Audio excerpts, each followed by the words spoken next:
can be an annoying map because of the close spawns and that quick rock through the center. So basically, Jimmy took out the standard map and left it with 2 maps that he pretty much knew Cats wouldn't want to play on, and another one which, seeing as these 2 play very often, he might already know that he doesn't like Scrap Station. So Jimmy actually doing a really good job with his veto choice. Props to him.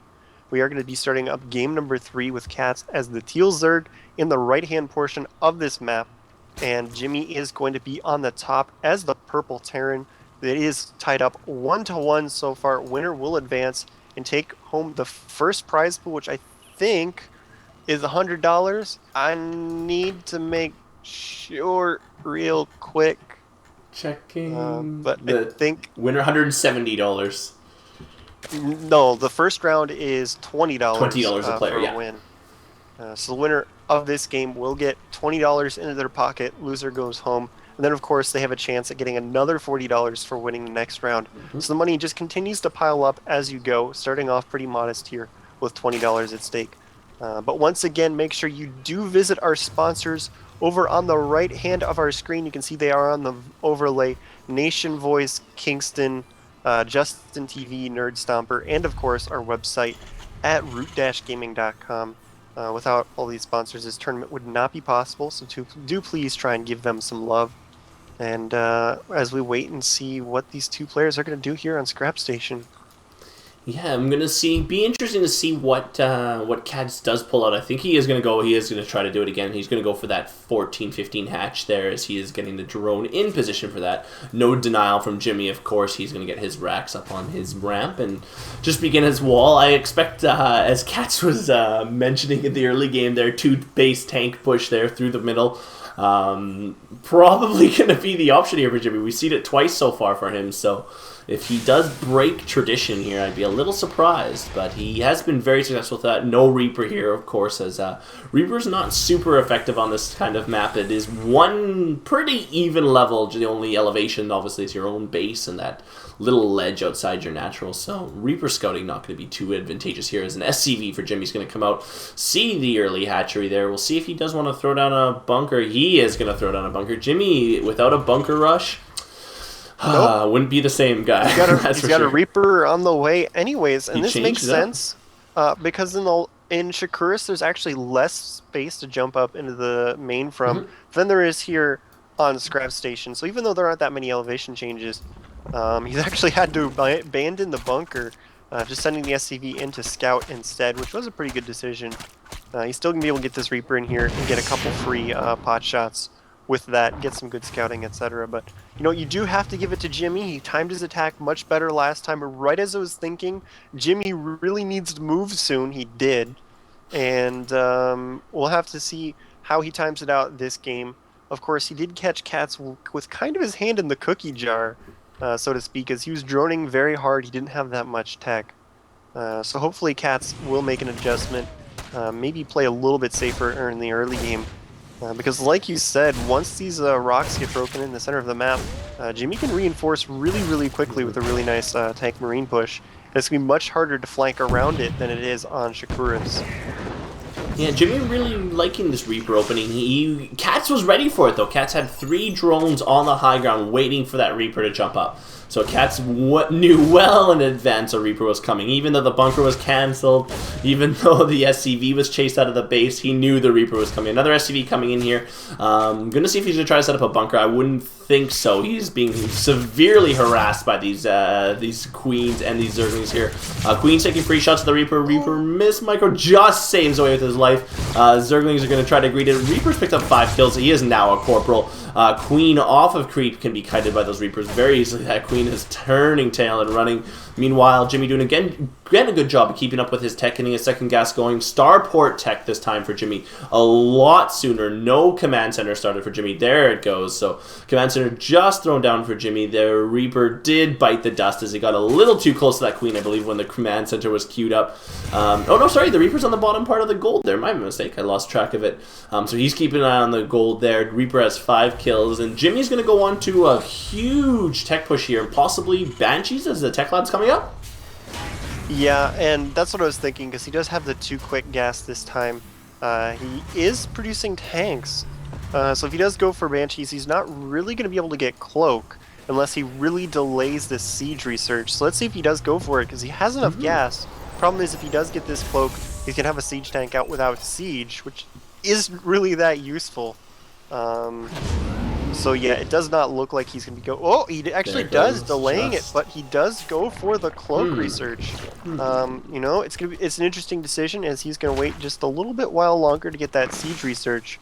He's going to have 2 tanks out and no Siege. KatZ is moving on to Lair, so he should be able to get some Overseers relatively easily here, and get some detection on the field once he sees these Banshees. There's an Overlord flying into the base, not quite going to get close enough to see that starport, I don't think, but if Jimmy's not paying attention, he might be able to scout out this Banshee with this Overlord.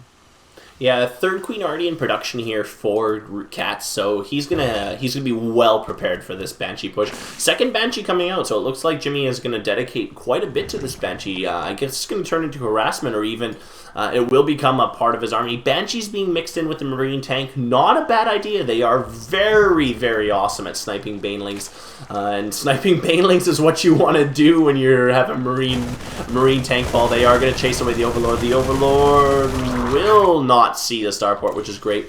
Jimmy sending up racks under that. Knows the Marine numbers possibly are a little low for Jimmy, though. Jimmy brought all of his Marines to do that, so possibly should be expecting some other tech. KatZ is suspicious, though. Look, another Overlord moving into position. Just sort of in that area between the 2 bases. He is going to see the 2 Banshees before they cloak. There we go. He sees the Banshees. He should start an Overseer, like, right now. But he is waiting to see if they cloak first. Banshees are flying away. Spire's out. He might be able to pick off that Spire. There goes the cloak from Jimmy. There's the immediate Overseer.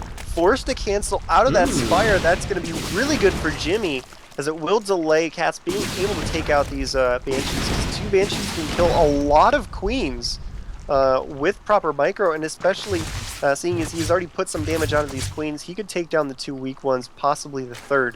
But Jimmy does opt to back up, knowing that he has delayed the macro and the tech of KatZ, but KatZ actually looking like he might just transfer the drones down to the gold base down here. Gotta be watching that carefully, as he did manage to get one of his trademark hidden gold bases out on the map. The Reaper's still in position to scout that, so hopefully Jimmy is aware of that, or he has that Reaper down there. The Zergling's poking into Jimmy's expansion now, forcing the command center to lift here. Siege tank shelling the Zerglings from the high ground. That Reaper for for Jimmy does need to move pretty shortly. He is going to want to spout that before that gets saturated. Right now, KatZ does not he's again playing very, very thin. Zergs have to do that, of course, favoring droning in the early games. So very, very thin on Zerglings, just a handful of Zerglings out at his base. He's going to not be able to deal with too much aggression against that gold. So Jimmy, make sure you scout that, buddy. If you, I know you can't hear me, but come on, man. KatZ is going to be able to continue to drone, though. You can see the creep now, though. Might be starting to see that on his mini-map as it extends, even if he doesn't send the Reaper down to scout it. Yeah, he can definitely see the creep, though. KatZ is sending something down there. Oh, he sent a Queen over to kill it. Using the Xel'Naga Tower, sees the Reaper sitting up there, and he is able to finish it off.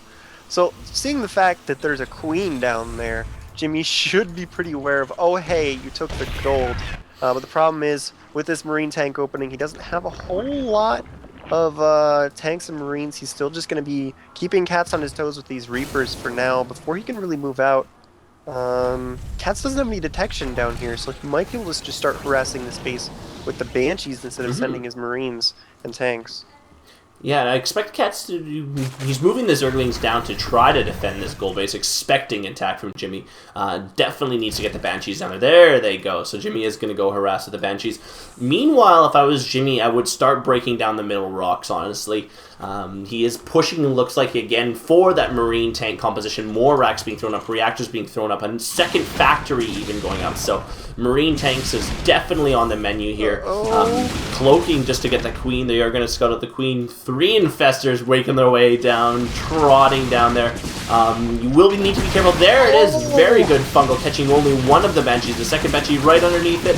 Oh, and the Cloak does get off. The second fungal goes down, though. That Banshee, oh, it's going to be under heavy, heavy fire. These Infested Terrans are slow, but just Ouch. They do a lot of constant damage. Basically the Marine-style damage here on the Infested Terrans.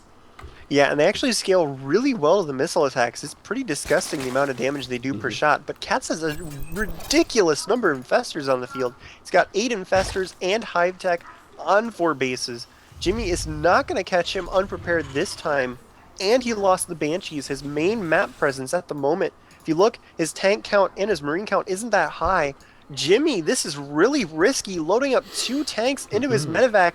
If this does not work, if he loses 2 tanks, it's really going to delay his push. KatZ is just going to drop Infested Terrans up onto the cliff. Fungal growth going down. He might be able to take these out. Medevac is fungled, so they have no escape route. 1 tank goes down.